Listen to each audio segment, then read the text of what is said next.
studio. Studio à commercial cube.radio. Appelez ou textez. 187 Cube Radio. 1877-827-2346. La Sûreté du Québec pense avoir élucidé le meurtre tragique d'une enfant de 10 ans survenu il y a 30 ans, imaginez, dans les Laurentides.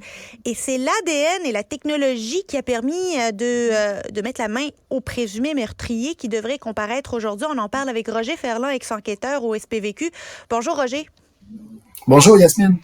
Toute une information, ça, savoir que même 30 ans plus tard, des traces d'ADN ont pu permettre de mettre la main au collet au présumé meurtrier. Un grand soulagement pour la famille, mais ça doit être vu comme une victoire aussi pour les services de police.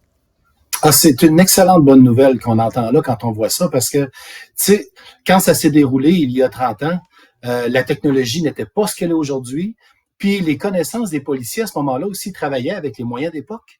Fait qu'à l'époque, là, vois-tu, il fallait avoir préservé la scène, mais on l'avait préservée. On avait assurément des éléments de preuve, des exhibits qui avaient été conservés. La chaîne de possession, tout ça va être remis en question, j'en suis convaincu à la Cour. Mais c'est pas un problème. Là, maintenant, ce qu'on a comme certitude, c'est qu'on a possiblement, dû au cas des cold cases, on réactive ces dossiers-là maintenant et on les renvoie maintenant se faire réanalyser avec les connaissances d'aujourd'hui, ces pièces à conviction-là. Dites-moi, est-ce qu'on trouve de l'ADN là-dessus? Si on en retrouve, êtes-vous capable de me le retracer? Puis ça, vraiment, là, il y a vraiment l'évolution des 30 dernières années, c'est incomparable par rapport à ce qu'on peut faire aujourd'hui versus ce qui se faisait. À chaque fois que je lis qu'il y a des histoires, finalement, des cold cases qu'on est capable de régler grâce à un ADN qui a été préservé et de faire appel à la science, je me dis, est-ce que c'est automatique, ça, dans l'avancée technologique, de toujours être en train de regarder quel cold case qu'on peut envoyer au labo, ou est-ce qu'il faut toujours quelque chose supplémentaire pour relancer l'histoire? Les deux options que tu as exprimées sont là. En fait, dès qu'il y a une nouveauté qui arrive dans un dossier ou une nouvelle information, le dossier est réactivé et est traité. Ce qui s'est fait, par contre, il y a quelques années, la Sûreté du Québec a demandé de récupérer tous les dossiers non résolus et tous les dossiers ont été envoyés dans un même endroit. Parce que de travailler les cold cases, ça va demander du temps. Alors qu'ils ont déjà été travaillés mais avec une certaine vision, avec un certain angle. Alors que là, maintenant, on demande, vous êtes calmes, les gars, là, il y a une équipe de gars et de filles calmes qui ont de l'expérience, mais regardez-moi ça maintenant. Regardez avec vos yeux d'aujourd'hui si tout ce qui aurait été fait a pu être fait. Et des fois, 5, 10, 20 ans plus tard, déjà, les gens ont la conscience s'est changée. Tu retournes voir un témoin, tu peux avoir des choses de plus et des éléments. Mais là, vois-tu, dans ce cas-ci, c'est différent. C'est uniquement la technologie qui a permis ça. Mais quand tu le dis, à ta question première, c'était que maintenant, ils sont tous pris un par un et ils sont tous réanalysés quand encore là, par contre, on a de l'ADN dans ces dossiers-là. Il y a aussi une succession de coïncidences qui doivent avoir lieu, parce que j'imagine qu'il ne suffit pas d'envoyer ça, avoir l'ADN finalement qui a été laissé pour pouvoir mettre le nom sur la personne qui est de cet ADN-là. Il faut que cette personne-là soit déjà inscrite comme ayant commis d'autres crimes puis qu'on a déjà récupéré son ADN. Ça demande finalement beaucoup de chance et avoir contenu la preuve correctement et que le contrevenant ou celui qui aurait commis le crime est déjà connu pour d'autres crimes. Tout à fait. Tu prends le terme chance. Moi, j'ai envie de te dire, ça prend la rigueur scientifique. Oui. Souvent, comme policier, c'est ce qu'on enseigne aux jeunes policiers, tu pourras jamais retraiter une scène de crime 2 fois. Alors, quand tu interviens, le meilleur témoin, c'est la scène elle-même. Alors, il faut que tu la laisses parler, mais que tu récupères tous les éléments qu'il y a dessus. Puis là, dans les 2 cas, tu exprimes les deux hypothèses encore là. Et quand tu l'as dans la banque d'ADN, dans ce cas-ci, la personne y était.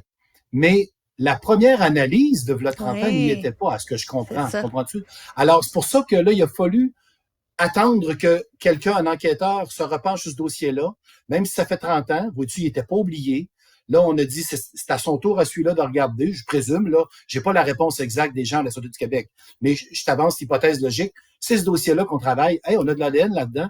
Alors, ils sont envoyés au laboratoire à l'SJML. Voulez-vous les regarder avec la nouvelle technologie? Mais là, possiblement, Yasmine, qu'il y a eu un match avec son dossier de ce monsieur-là de quelques années, parce que il a été arrêté il y a quelques années pour une séquestration et un dossier d'un autre genre, mais qu'il l'a amené et qu'il l'avait amené incarcéré.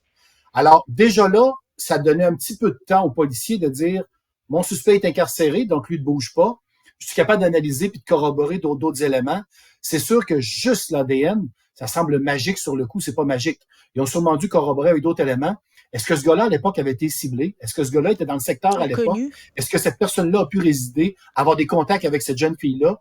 Beaucoup d'éléments qui ont dû revalider pour en venir maintenant, j'ai envie de dire assurément une preuve hors de tout doute, parce que là, il y a un mandat d'arrestation qui a été mis contre lui, puis on l'accuse de meurtre au premier degré. C'est pas banal, là, t'sais.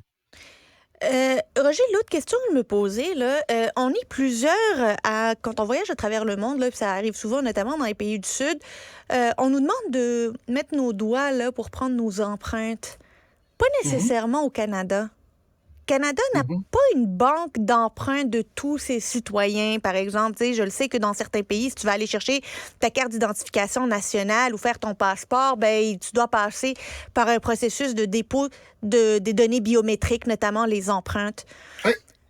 Ce serait pas un chantier à mener au Canada que de demander que d'avoir une identification nationale ayant nos informations, nos empreintes qui vont peut-être permettre d'aider les services de l'ordre à identifier quelques crimes? Tu as une excellente option, je l'aime beaucoup. Ah, par tu contre, vois, je pose des bonnes questions, j'ai des bonnes options. Roger, je vais te parler à tous les jours, là. Oui, retiens une chose par contre, la Charte des droits et libertés, et je vois déjà des solides défenseurs d'une autre option, de me dire qu'allez-vous en faire de cela. Alors, on a déjà quelque chose qu'on possède, il y a une banque génétique, mais tu as déjà aussi la banque des empreintes digitales, mais il faut que tu aies été condamné déjà une première fois, et si tu as déjà été condamné, ça existe. Mais vois-tu, nous autres, par choix d'organisation, c'est les agences de services frontaliers avec la GRC ont décidé, quand on rentre au pays, nous autres, on n'offre pas nos empreintes digitales pour valider si effectivement on est un criminel ou pas. Mais pour l'instant, tout ce que ça donnerait, ça serait ça pour l'instant au Canada, compte tenu de notre charte. Parce qu'il offre en ce moment à des parents, quand les enfants naissent, de prendre déjà l'empreinte du pied, l'empreinte des doigts, l'empreinte des mains. Puis on s'entend, là, ton empreinte digitale de naissance, Yasmine, c'est la même que tu vas avoir toute ta vie. Là. Toute ta vie. Elle va simplement s'agrandir un petit peu, mais tous les critères et les petits cratères que tu as au niveau de tes doigts et tes choses vont être les mêmes.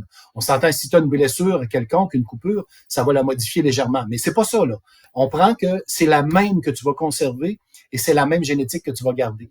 Alors, oui, ça pourrait être utile, vraiment, mais je vois déjà des gens se lever les boucliers pour dire qu'allez-vous en faire, qu'allez-vous vous en servir. J'ai déjà eu moi-même à me rendre chercher de l'ADN chez plusieurs personnes qui avaient été suspectées d'un crime. Puis il me dit, qu'est-ce que tu vas faire après ça avec, là? Ben, je dis, après, on te le dit dans le document, tu acceptes de me la donner, mais je vais l'acheter. Après, parce que c'était dans ce dossier-là uniquement. On pouvait même pas la conserver puis s'en servir au cas où que, parce que tu as été suspecté une fois, ben, ils disent son droit à la défense plénitaire faisant en sorte que je ne pouvais pas la conserver pour, même pas si un jour il me faisait un autre crime. Mais Roger, ces mêmes personnes-là qui vont en faire des montées de lait puis qui vont commencer à dire que c'est une atteinte à nos données personnelles vont être les premiers à avoir une identification visuelle sur leur iPhone puis avec avoir le Touch ID pour pouvoir se connecter à leur compte bancaire avec leurs empreintes. Donc ça, ils n'ont pas posé la question ni à Apple ni à leur banque ce qu'ils faisaient avec ces données-là, mais le méchant gouvernement, qu'est-ce qu'il veut faire avec ça, tu sais? J'ai très bien, je vais dans le même sens que toi, j'ai souri quand j'ai vu dans une émission pour m'en nommer dans le District 31 en disant les jeunes s'inquiètent de savoir s'ils ont une puce dans le doigt parce qu'ils ont été vaccinés. Ben, excuse-moi, tu te promènes avec ta puce au bout des doigts tous les jours, puis t'es géolocalisé sans arrêt, mon champion. Alors, arrête comme toi, là. Tu t'offres toi-même en pâture. En pâture. Roger Ferland, ex-enquêteur au SPVQ. Toujours un plaisir de te parler. Merci, bonne journée à toi. Au revoir. Cet épisode